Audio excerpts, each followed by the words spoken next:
What is sleep? Why do we do it? And why do we need more of it and better quality? Well, stay tuned and we'll chat about that today. Morning everyone. Thanks for joining me on another run.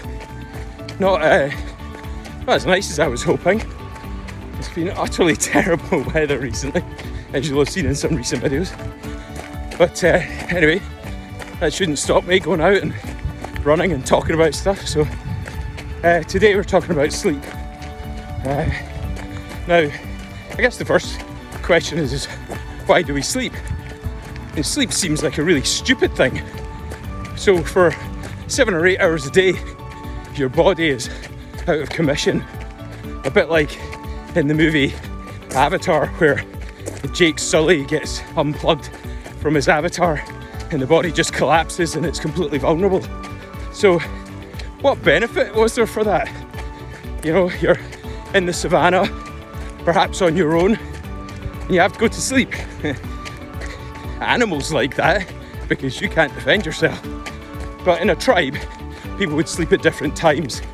And I guess part of the reason why people have poor sleep is because they've lost their tribe, they're anxious, they're distressed, and therefore it would be dangerous to be asleep in those situations. So if you are in a good place in your life and you've got good, safe environment and a safe community around you and things like that, then sleep is something you can do without much problem. But when those things get tested, then of course sleep is one of the things that from an evolutionary point of view you're going to get less of, because your body thinks you're in danger potentially. But why do we sleep? Well, there's a number of reasons for that. So perhaps the most obvious reason for sleeping is that, well, it's good for us. But in what way? Well, it's essentially when you reboot. It's a bit like switching off your computer at night and allowing it to do all its updates and restore all of its bits and pieces and remove all of those cookies that show what you've been looking at and get rid of various programs that shouldn't be there. And your body does the same. So the brain, it really goes into its rinse cycle at that time of night when you're asleep, assuming you're sleeping at night, of course. And it really cleanses itself. I like to think of it as a filing cabinet that you've spent all day mucking up with your activities and your thoughts and your sort of various requirements on you.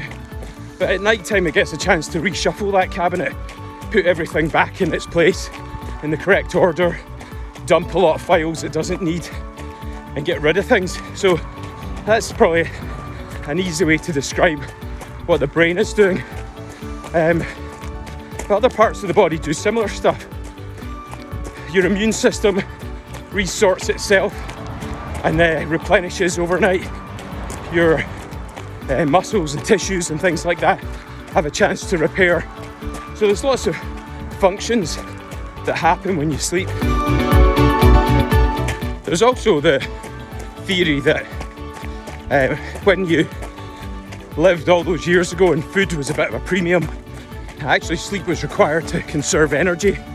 So spending several hours of your day with minimal movement was really valuable for saving energy and allowing you to have energy for the daytime, for when you could go scavenging and hunter-gathering and all the other things that we would have done.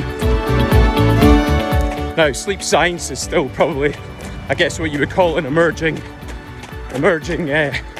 specialty, emerging area of scientific interest, I don't know, something like that. There's loads of work going into it, why it's important and what it does. So I'll try and cover a few of those just now, but maybe cover ones that you might find important for why you should be getting better sleep and optimum sleep, I guess. One of the things I try to cover on this channel is I guess, emotional health, mental well-being. Well, sleep's really important for that. You know, if you've had a night of terrible sleep, how you feel the next day.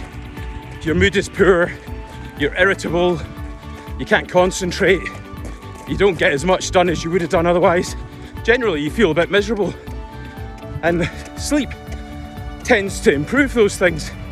So when people haven't had a good night's sleep, it's usually the first thing they'll tell you. Oh, how are you? Oh, I had a terrible night's sleep. Yeah, so we know it's valuable, because when we don't get it, we feel garbage. When we're stressed and, cortisol, adrenaline, all these fight or flight hormones are going through our body, well, the brain thinks you're under attack, and sleeping would not be a good thing if you're actually being attacked. And as I've said in previous videos, those are just short-term things that are happening, or should only be in the short term. But when we go under chronic stress, then of course we sleep less, because it's very difficult for our brain to understand that what's going on isn't a short-term thing. So it puts in those short-term processes of wakefulness, insomnia, things like that, and it puts them into, just starts using them in a long-term fashion. So we end up with chronic sleep problems, chronic insomnia, things like that. So I suppose that leads on to emotional health. When we sleep well and our sleep is of good quality, we're usually emotionally in quite a good place. We feel good, we feel resilient, we feel able to cope with the day's garbage that it throws at us. And part of good sleep is doing that. It's allowing you to have those abilities to tackle the day-to-day. If we don't get good sleep, and actually we get less resilient, more irritable, less able, less competent. I mean, you just need to look at sleep deprivation torture, see what happens to those people at kind of 12, 24, 48 hours. I mean, those people, they're a mess by 3 or 4 days. Can't concentrate, can hardly speak, have got movement issues, they've got gastrointestinal upset, loads of problems that happen when they don't sleep.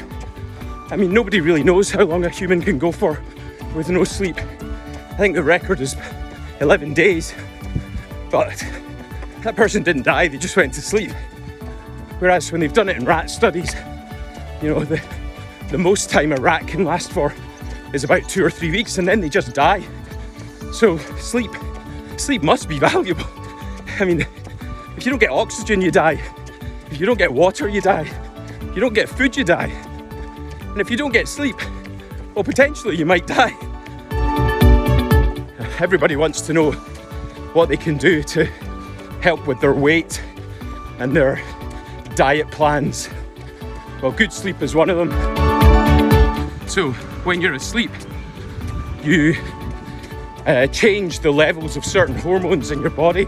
And 2 of those hormones which are important for maintaining good weight are ghrelin, which I think sounds like gremlin, that's how I remember it, and leptin.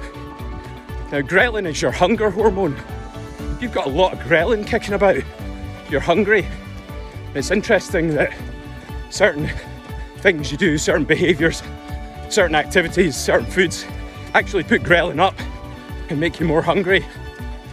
And if you don't get enough sleep, ghrelin stays up. But if you have a good night's sleep, ghrelin begins to drop. And that's why often when you wake up in the morning, you're not hungry. So mediation of ghrelin is really important, and sleep is very important of mediation of ghrelin. If you're interested in trying to keep an optimum body weight, he says at 100 kilograms and getting 8 hours sleep a night. Yeah, I just like food too much. Anyway, that aside, the other problem is leptin. Leptin is your satiety hormone, and when you sleep, that goes up. So again, means you're less hungry in the morning. And the age-old adage of breakfast is the most important meal of the day is probably not true. Especially if you're someone who's interested in things like time-restricted eating, intermittent fasting, things like that. There's some negatives to those, but I think if you're someone who suffers from obesity, then it's probably more important that you try and maintain better body weight. So from that point of view, skipping your first meal of the day is probably the right thing to do. Unless you're out for a big run like this. As I said previously in another video, I have a big bowl of porridge. Now, there's also other reasons why sleep is important. If you sleep well, you lower your inflammatory markers, inflammatory cytokines, things like that. These are chemicals which put the body into a kind of injured state, as if it's being attacked. And if you sleep well, those go down. But also, blood pressure goes down. So the longer you can spend with lower blood pressure, the better it is for things like cardiovascular health. And if you're not getting enough sleep and your blood pressure is up and your inflammatory cytokines and inflammatory chemicals are up, that puts you at risk of atheroma. And atheroma is thickening of the arteries, which means you're much more likely to have things like heart attacks and strokes. So good sleep equals better heart health. Similarly to heart health, if you're not getting good sleep, then you're distressed. You might not feel it, but your body is. And if it's distressed, then it releases a lot of stress chemicals, stress hormones like cortisol. If you've got a lot of stress going on, your body again thinks it's under attack. So what it does is it mobilizes its forces.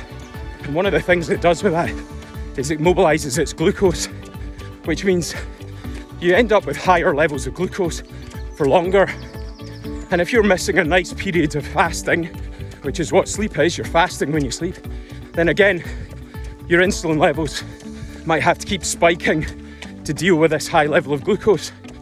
Also, if you stay up late, you're often more likely to snack.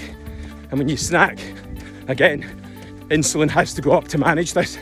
So of course, those things put together mean you're much more likely to develop diabetes, type 2 diabetes.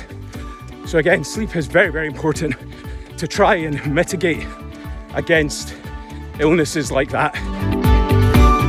Now, a lot of these things that I've been mentioning are mitigated? No. It's early, it's 6 a.m, goodness. And all my notes have all washed off. I don't have a fantastic brain that remembers all this stuff. I just have it written down. I remember some of it. Anyway, forgot what I was saying.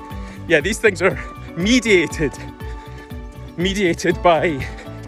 Yeah, I'm going to sue Sharpie because honestly, I've just written these down and they're all just rubbed off with a bit of sweat. Gee, guys. Anyway, these things are mediated in part by a thing called the sympathetic nervous system.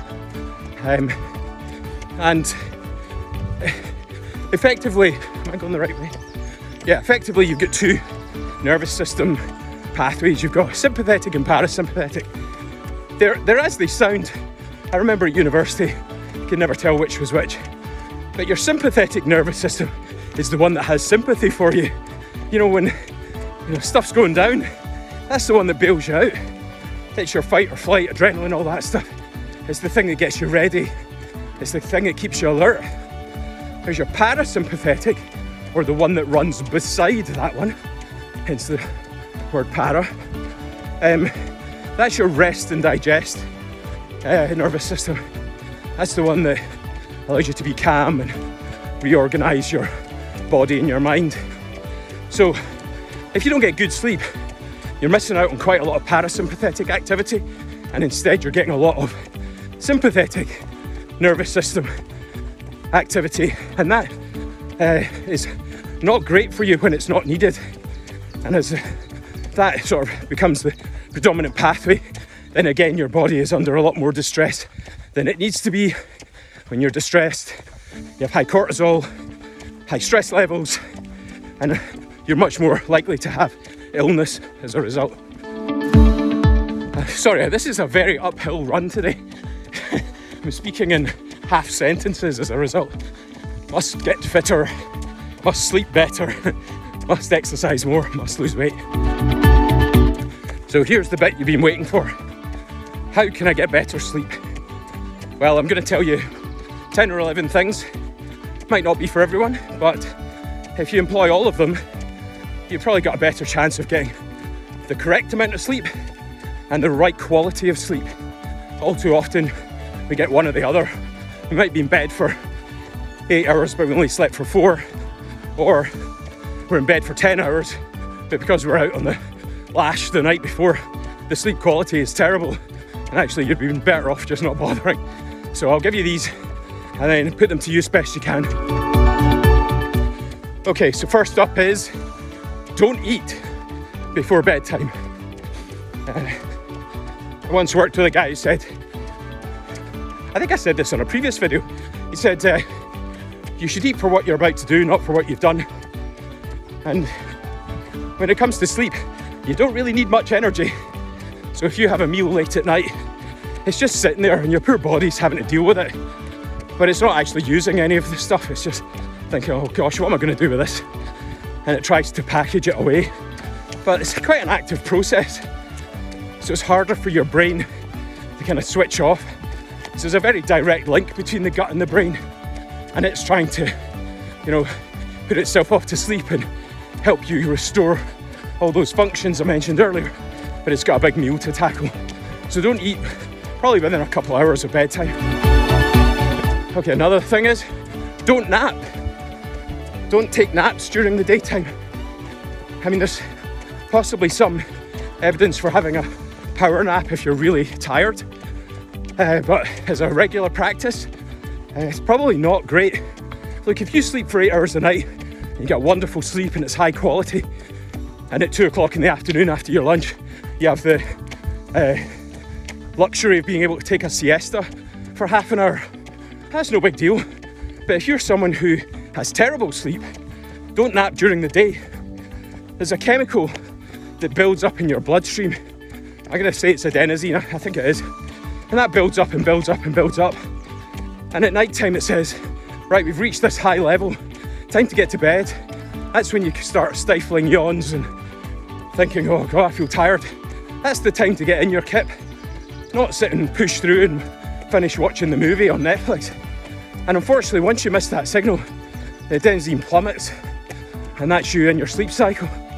But if you're someone who naps during the day, then what you're doing is you're causing that chemical to disappear during the daytime. So it's much less likely to be at an optimum level at night. So don't nap. During COVID, I was really bored at times. And I thought, what can I do? What can I do? I know what I'll do. I'll take a gum swab or whatever, cheek swab, and send it off to one of these DNA labs and just see what my DNA says about my metabolism and fitness.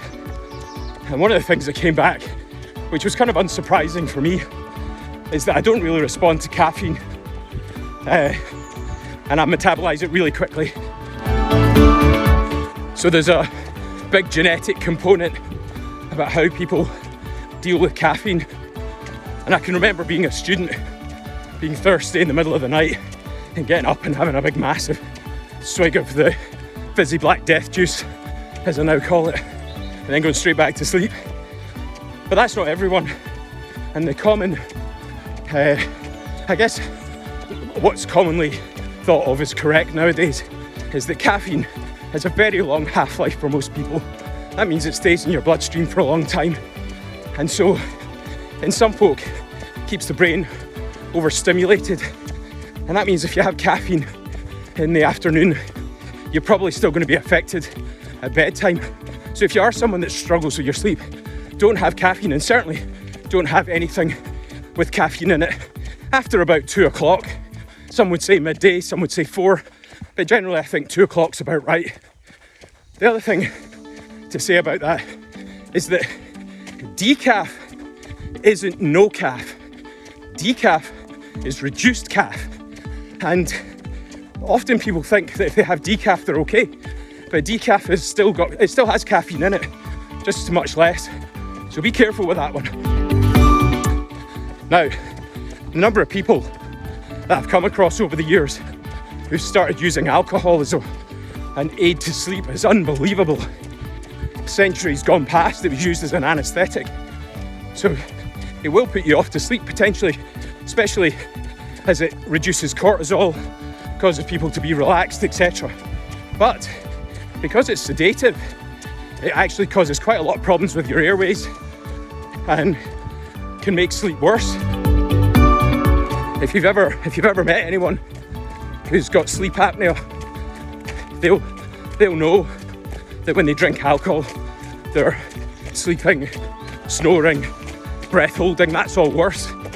And the same happens if you're married and you share a bed with someone. You had too much to drink last night, you were snoring, I couldn't get to sleep, blah, blah, blah, blah. Yeah, they're quite right. So even though alcohol might get you off to sleep, unfortunately it gives you a very poor sleep. The other thing is, it's extremely toxic. I mean, we've been rubbing it on our hands for 4 years because it's one of the only few things that kills COVID. And we wonder why it causes so many problems with the human body. I mean, if it was invented today, it'd be banned immediately or used to solve the fuel crisis. I mean, don't get me wrong, I'm not saying people should never ever drink ever again. I mean, culturally that wouldn't happen, I don't think, but there's a few movements out there trying to get people to reduce, which is absolutely admirable. If you just look at 1 year no beer or Google Andy Ramage, these guys they're really pushing the boat out there. And I believe in America, one of the non-alcoholic brewing companies is now the 20th biggest in the whole of America, which is absolutely amazing. So if you do feel you need something that tastes like alcohol before bed, the non-alcoholic market is absolutely massive now. Have something like that instead, because alcohol doesn't help you sleep. And if you wear one of these kind of watches and it tracks your sleep, compare what your sleep looks like on a normal weekday when you've not been drinking and if you've been out on the town with your pals, and you'll see there's very little deep sleep. You're a lot more restless, the quality is poor, the recovery is minimal. So try and cut out alcohol. Jeez, there must be a wedding or something going on today. I'm on like the quietest road in East Lothian and I have to keep stopping to filming. Car after car after car. Man, anyway, where was I? Tech. Yeah, I don't know, something about tech, it's not good for you. Tech is not good for you late at night. Look, I've said about going out and doing early morning stuff. This is blue light. This is what wakes you up. This is what tells you it's time to get on with the day.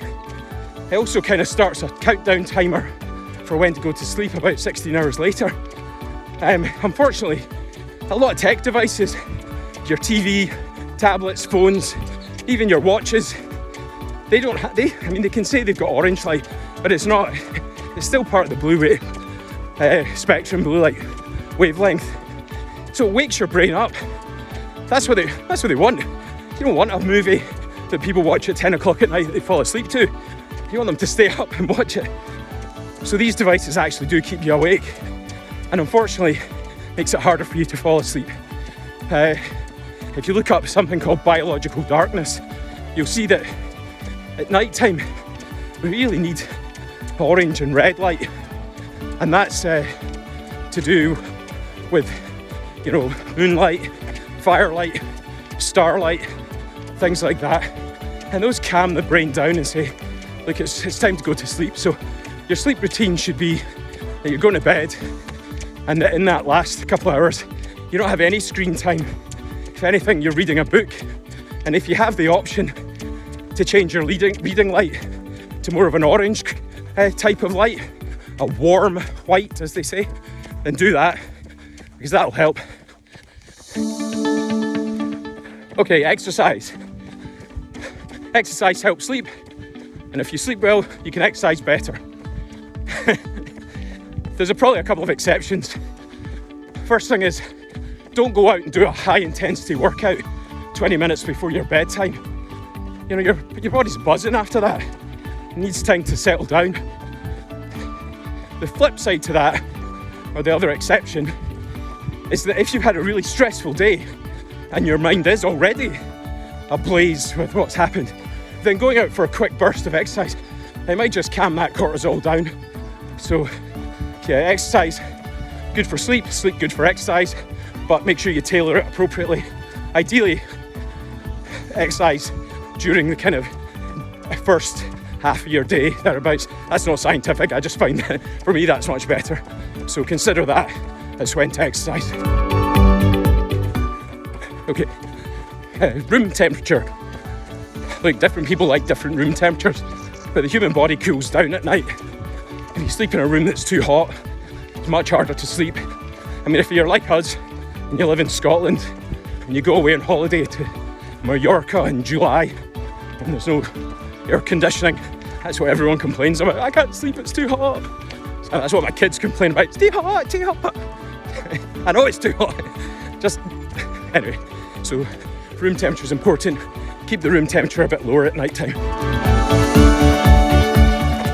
Okay, this is a very horrible hill which goes on for, well, the speed I run, probably the next 10 minutes. So I'm going to try and video, just take my mind off it. Where do we get to? Oh yeah.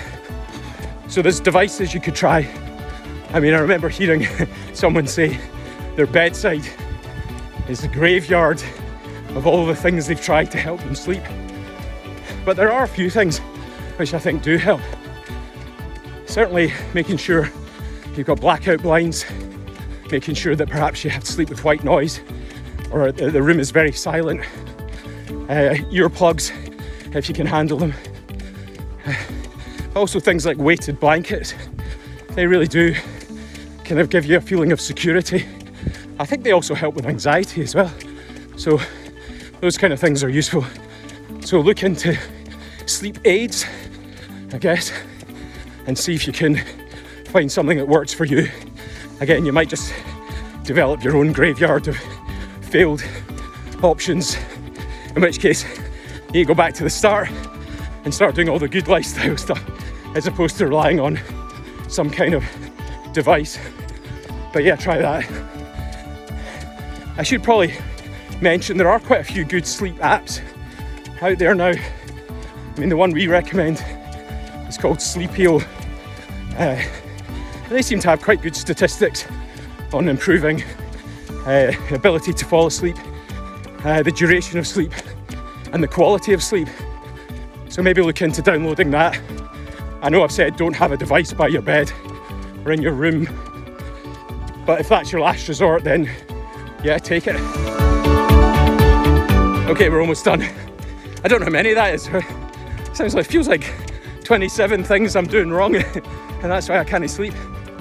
The last one I think is probably routine, and it's probably the most important. Sleep is a learned behaviour. You know, if you've got kids, geez, God, you have to teach them how to sleep sometimes. You might get lucky and you get that golden child that sleeps all the way through the night. That's funny that. Oh, he sleeps through the night. What do you mean by through the night? Goes down at 11 and gets up at 3. It's not through the night. Stop telling other mums that's through the night. Anyway, sorry, I'm just reliving a personal experience there. Yeah, routine's really important because if you've forgotten how to sleep or you're having trouble with it, then I'm sure there's a point in your life you can remember where you did sleep well. So that means you can do it again. But it is about having that routine. So I suppose in a nutshell, I'm going to try and sum this up off the top of my head.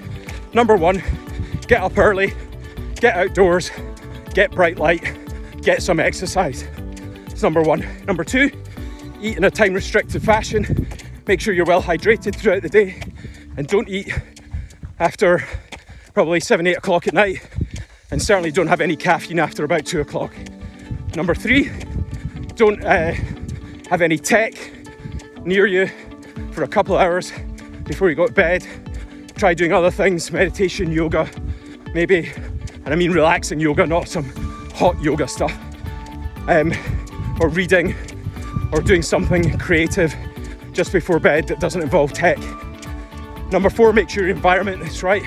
I think I'm on number 4 anyway.